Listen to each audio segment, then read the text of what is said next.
बड़ा पूरा विस्तृत एक वर्णन कर दिया है और डे टू डे जो भी हैपनिंग्स होती हैं उसको बहुत बारीकी से कवर करते रहे हैं सिद्धार्थ बरसों से। तो इन्होंने बहुत सही बातें कही हैं और उससे असहमति का तो कोई सवाल ही नहीं उठता, लेकिन प्रश्न ये है कि क्या योगी आदित्यनाथ साइडलाइन कर दिए गए हैं? क्या ये जो मुख्य धारा है चुनाव प्रचार की, भले ही वो स्टार प्रचारक हैं, लेकिन क्या वो कुछ कुछ हाशिए की तरफ खिसकाए जा रहे हैं? ये एक सवाल है। और मुझे लगता है कि अगर आप योगी जी के हाल फिलहाल की आप उनके भाषण सुने या उनके चेहरे की तरफ देखें, तो वो जो ऊर्जा है, वो जो तेज है, वो जो एक उनके चेहरे पे जो नूर रहता था, वो मुझे नूर अब उतरता हुआ दिख रहा है। आप उनके चेहरे की भाषा पढ़ के आपको यकीन हो जाएगा कि वो जो एक कॉन्फिडेंस लेवल होता था वो कम हुआ है। और वो बिल्कुल कम इसलिए हुआ है कि अगर मुख्यमंत्री जो एक टीम लीडर है, जो सरकार को लीड कर रहा है, अगर आप चुनाव से ठीक पहले पोस्टर से उसकी तस्वीर उतार देते हैं, उसका नाम हटा देते हैं होर्डिंग से, नारा बदल देते हैं योगी सरकार की जगह एक बार फिर भाजपा सरकार, और एक मैसेज काडर में, पदाधिकारियों में, कार्यकर्ताओं में, जो उनके कैबिनेट कलीग्स हैं, जो उनके मंत्री हैं, उनके जो विधायक हैं, उन सब में एक बड़ा गलत मैसेज विनीता जी गया है। मैं आपको कुछ उदाहरण देना चाह रहा हूं। जैसे हरियाणा का जब चुनाव हो रहा था, तो क्या मनोहर लाल खट्टर, क्या उनके साथ वही सलूक हुआ जो आज योगी आदित्यनाथ जी के साथ हो रहा है? महाराष्ट्र में भाजपा की सरकार थी, मुख्यमंत्री देवेंद्र फडणवीस थे, क्या फडणवीस की तस्वीरें उतार ली गई? क्या फडणवीस को हाशिए पर धकेल दिया गया जब महाराष्ट्र में चुनाव हो रहे थे? आप झारखंड जैसे छोटे राज्य में चले जाएं, क्या रघुवर दास के साथ बहुत ही बुरा व्यवहार हुआ जब वो चुनाव लड़ रहे थे? ऐसा नहीं था।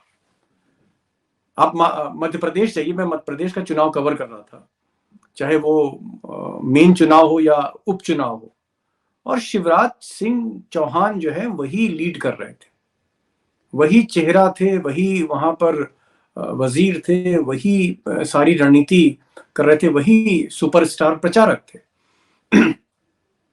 लेकिन उत्तर प्रदेश में आप देखें, उत्तर प्रदेश में जैसे जैसे चुनाव की तारीखें आई, जैसे जैसे नामांकन भरे जाने लगे, धीरे से योगी का जो चेहरा है वो पोस्टर से नारा ही बदल दिया गया। और ये बताता है कि कहीं ना कहीं एक खींचतान थी इसमें, बहुत एविडेंस ढूंढने की, इसमें कोई बहुत साक्ष्य ढूंढने की, इसमें किसी एक्सपर्ट कमेंट को बुलाने की जरूरत नहीं। आप चाय वाले से पूछ लीजिए जाके, वो बता देगा कि केशव मौर्य और योगी में झगड़ा है।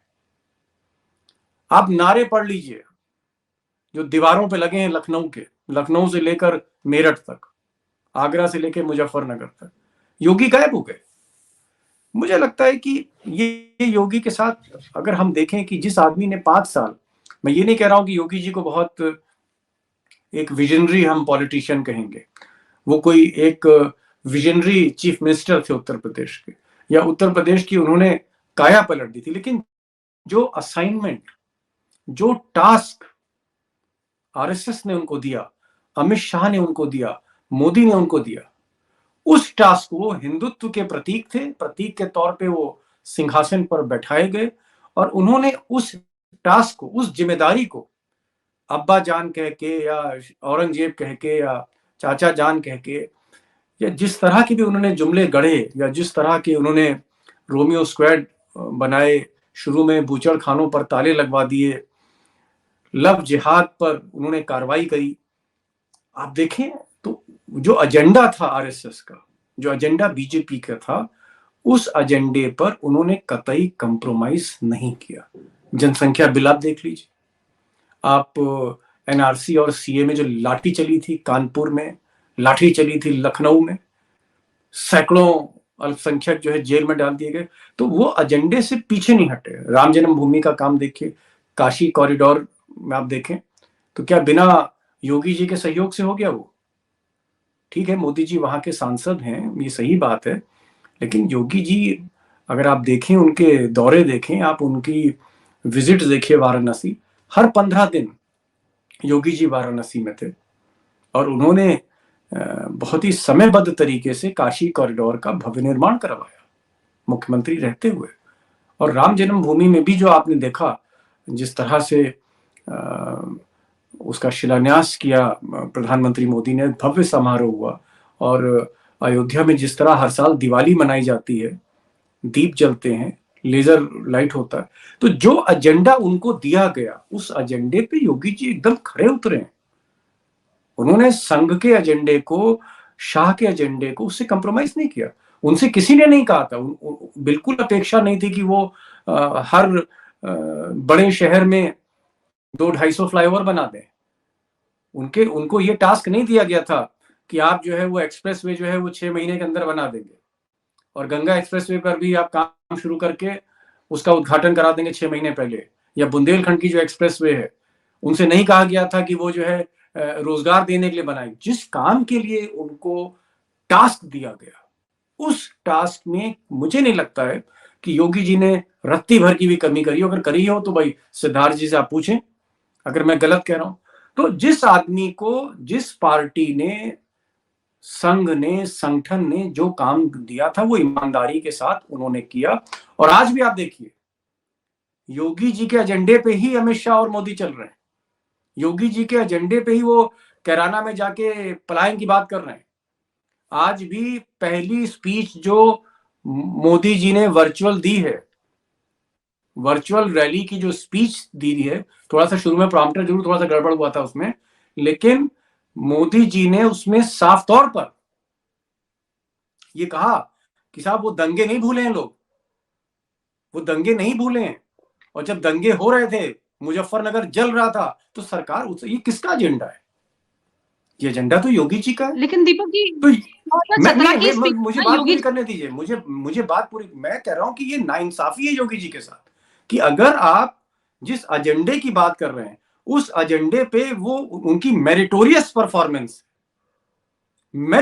परफॉर्मेंस है, लेकिन जिस तरह से उनको साइडलाइन किया गया कि अब आपको लगा कि नहीं साहब अब हमें केशव मौर्य को आगे बढ़ाना है।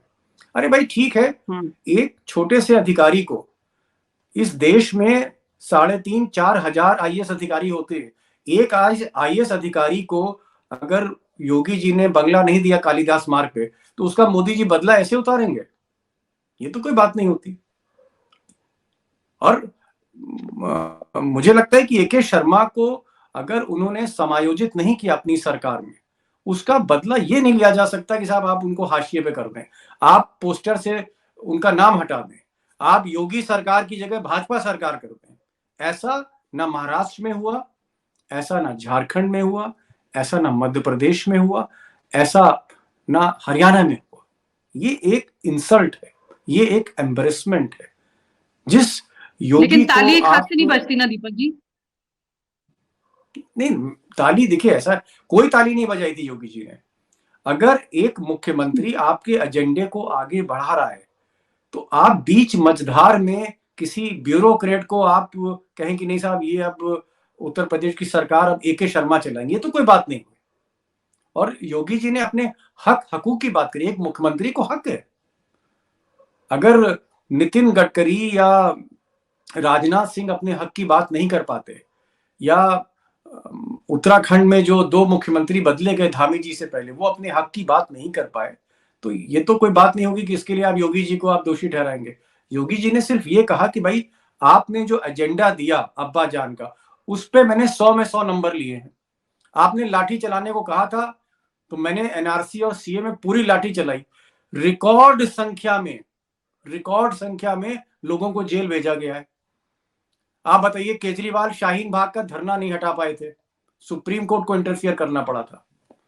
अमित शाह गृह मंत्री हैं, उनके अंडर में पुलिस है, उनकी पुलिस, अमित शाह की पुलिस, शाहीन बाग का धरना और तमाम धरने जो चल रहे थे एनआरसी को लेकर, सीए को लेकर, वो नहीं हटा पाए थे दिल्ली से। लेकिन आप बताइए, लखनऊ की रैली के बाद जो लाठी चार्ज करवाई है, और जिस तरह की भयानक लाठी चार्ज हुई है, जो कभी नहीं हुई उत्तर प्रदेश में, उसके बाद कोई धरना लगा? तो मैं कह रहा हूं कि योगी जी संघ के, पार्टी दीपक के, जी आप बहुत अमित प्यार शाह से के, कटाक्ष करते हैं, ये बात मैं नहीं कह रही हूँ, लोग लिख रहे हैं।